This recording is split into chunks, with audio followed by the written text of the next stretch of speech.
Merhabalar, Nesrin'den Tarifler kanalıma ve mutfağıma hoş geldiniz. Bugün sizlerle Ege bölgesine ait evde olan malzemelerle yapabileceğimiz çok pratik ama bir o kadar da lezzetli çaykama veya çalkama börek diye tabir edilen bir börek yapacağız. Muhteşem lezzetli bir börek. Hemen yapımına geçelim. Önce böreğimizin ıspanaklı harcını hazırlayalım. Bunun için 200 gram kadar, yani şöyle bir tutam ıspanağımız var. Bunu ince ince doğradım. Onun üzerine şöyle orta boy bir adet soğanımı yine küçük küçük doğradım. Bir küçük kase kırma peynir, beyaz peynir de olabilir. Evde ne varsa fark etmez. Kalan peynirleri de değerlendirebilirsiniz. Çok az kaşar da olabilir. Ben tulum peyniri kullanıyorum. Bergama tulumu. Bunu da koyalım. Şöyle 1-2 kaşık kadar zeytinyağı. Ege bölgesinin olmazsa olmazı tabii zeytinyağı. Tuz kullanmıyorum çünkü peynirler onu orantılayacaktır. Çok az kırmızı biber ve karabiber de koyup şöyle güzelce karıştırıyorum. Şöyle iyice bir karıştıralım. Ispanaklarımız, soğanlarımız şöyle güzelce ölsün.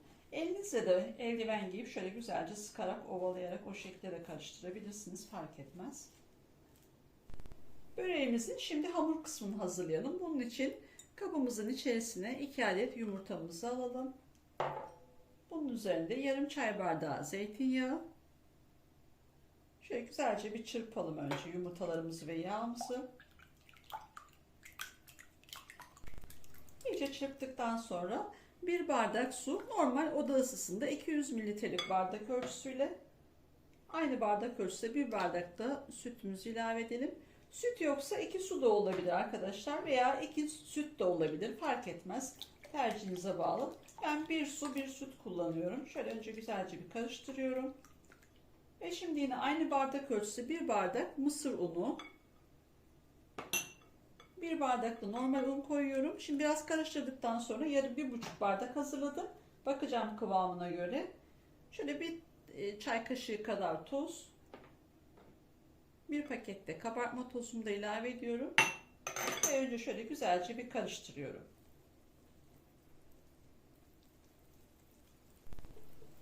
Şöyle güzelce karıştırdım. Diğer yarım bardak unumu da ilave ediyorum. Toplamda 1,5 su bardağı un ilave ettim. 200 mililitrelik bardak ölçüsüyle. Yumurtaların büyüklüğüne küçüklüğüne göre fark edebiliyor. Onun için yarım bardağı kontrollü ilave edin. Belki sizinki 1 bardak ya da 1 kaşık alacaktır. Bakın duruma göre ilave edersiniz yavaş yavaş. Yine tekrar güzelce karıştıralım. Şöyle pürüzsüz bir kıvama gelsin. Gördüğünüz gibi şöyle çok güzel bir kıvamı oldu. Böyle bir krep hamuru kıvamı gibi arkadaşlar, kıvamı. Kekten bir tık daha duru şeklinde. Artık hamurumuz tamam. Bunu da bir kenara alalım. Böreğimizi şöyle bir tavamda pişireceğim. Siz de istediğiniz şekilde bir tavada pişirebilirsiniz ama yapışmayan bir tava olmasına dikkat edin. Çünkü tavada kızaracağı için altına yapışmasın. Şöyle bir kaşık tereyağımı tavama alıyorum. Şöyle fırçamla her tarafına gelecek şekilde, kenarları dahil olmak üzere şöyle yanlarında iyice tereyağıyla yağlayalım.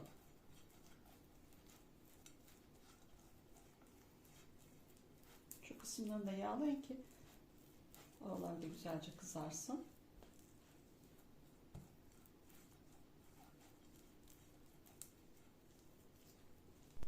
Tavamı iyice yağladım. Artan yağı da çevireceğim, tabağımı da aynı şekilde yağlıyorum. Şöyle güzelce her tarafını ki şimdi çevirirken böreğim buna yapışmasın diye. Bunu da her tarafını şöyle güzelce yağlıyorum. Şimdi yağımızın üzerine çok az şöyle mısır unumuzdan atalım birazcık. Çok fazla değil, şöyle hani birazcık. Bu yeterli. Hamurumuzun şimdi yarısını tavamıza alalım şöyle. Yavaş yavaş her tarafına gelecek şekilde gezdirelim. Yarısını da üzerine dökeceğiz. Onun için kontrollü bir şekilde koyalım. Şu yeterli. Şöyle hafif sallayalım ki her tarafına eşit oranda gelsin. Ispanaklı harcımızdan şöyle elimizle yavaş yavaş hamurumuzun üzerini komple kapatacak şekilde dağıtalım.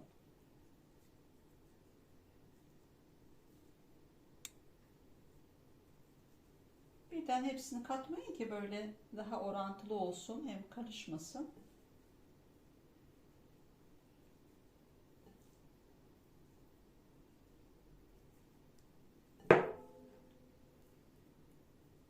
Muhteşem bir börek oluyor gerçekten arkadaşlar. Ege bölgesinde biliyorsunuz otlar çok sevilir.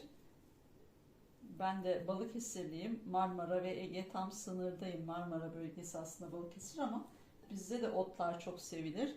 Biz de çok yaparız aslında. Buna benzer farklı otlardan yaparız. Ispanaktan, pırasadan, gelincik deriz biz, bilemiyorum tanıyor musunuz? Yenilebilen bütün otlardan yaparız. Bunun içine taze soğan da doğrayabilirsiniz. Yani istediğiniz şekilde iç malzemesi olarak hazırlayabilirsiniz.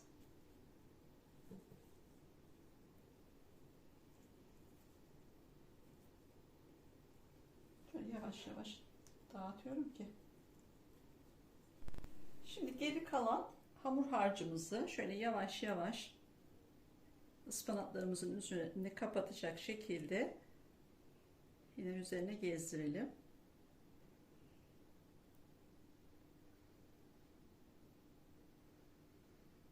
Bu böreğin tavada olması ayrıca çok güzel, çok pratik. Fırın olmayan olabilir. Fırında yapmak istemeyen olabilir. Onun için bu şekilde çok pratik ve çok güzel oluyor.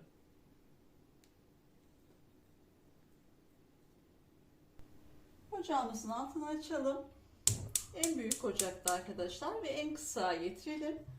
Bu şekilde kısık ateşte ağzını da kapatıyoruz. Ve tavamızı böyle sağa sola yavaş yavaş, hani her yerine eşit oranda gelecek şekilde şöyle sık sık yerini değiştirerek altının güzelce eşit oranda pişmesini sağlıyoruz. Bu şekilde yavaş yavaş kontrollü bir şekilde pişirmeye başlıyoruz. Arada açıp kontrol ediyorum. Gördüğünüz gibi çok güzel bir şekilde kabardı. Şu yanları artık baya pişti. Ortada kaldı sadece. Yine aynı şekilde yavaş yavaş döndürüyorum. Gördüğünüz gibi çok güzel oldu. Pişirmeye devam ediyoruz. Kapağını açtım. Şöyle sallıyorum. Bakın artık altı tutmuyor. Yanlardan da hafif böyle pembeleşmeler başladı. Üzeri de yine aynı şekilde böyle artık cıvık değil. Bakın dokunabiliyorum. Elime yapışmıyor. Artık döndürebiliriz. Altını kapatıyorum şimdi. Üzerine az önce yağlamış olduğumuz tabağımızı kapatacağız ve tavamızı ters çevireceğiz. Elimizi yakmayalım, aman dikkatli olalım. Şimdi elimizi yakmadan şöyle tutalım ve tam ters çevirelim. Gördüğünüz gibi harika bir şekilde kızarmış. Nar gibi her tarafı eşit oranda çok güzel bir şekilde pişmiş. Şimdi tavamızı tekrar ocağımıza alıp tekrar içine alalım. Tavamızı az önceki fırçamızda yağımız kalmıştı. Tekrar böreğimizi almadan önce şöyle fırçada kalan yağ ile yine her tarafını yağlayalım, şu kenarları da dahil. Tavanın sıcağıyla eriyor zaten, o görüyorsunuz.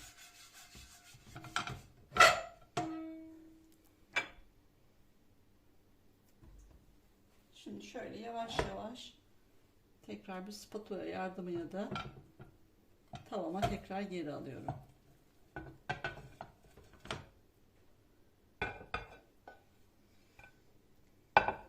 Yine ocağımın altını açıyorum. Yine en kısa alıyorum. Ve yavaş yavaş bu sefer de diğer yüzeyinin pişmesini bekliyorum. Yine arada kontrol ediyorum. Bakıyorum şöyle, bakın yaptığımda çok güzel bir şekilde böreğim hareket edebiliyor, dönüyor. Bakın elimle de dönüyor. Şöyle çok güzel bir şekilde pişiyor. Şimdi tekrar kontrol edeceğim bir öbür tarafı da pişmiş mi diye. Böreğimin diğer yüzeyinde tamamen pişmiş mi diye kontrol ediyorum. Tabağımı alıyorum. Ocağımın altını kapattım. Ve ters çevirip tavamı tam koyuyorum. Gördüğünüz gibi muhteşem bir şekilde kızardı. Altı da üstü de nar gibi oldu. Mis gibi kokusu bütün mutfağa yayıldı. Şimdi içinin biraz daha çekmesi ve dinlenmesi için hafif ılımaya bırakıyorum böreğimi. Böreğimiz bir 10 dakika dinlendi. Şimdi şöyle bir keserek de iç dokusuna da bakalım.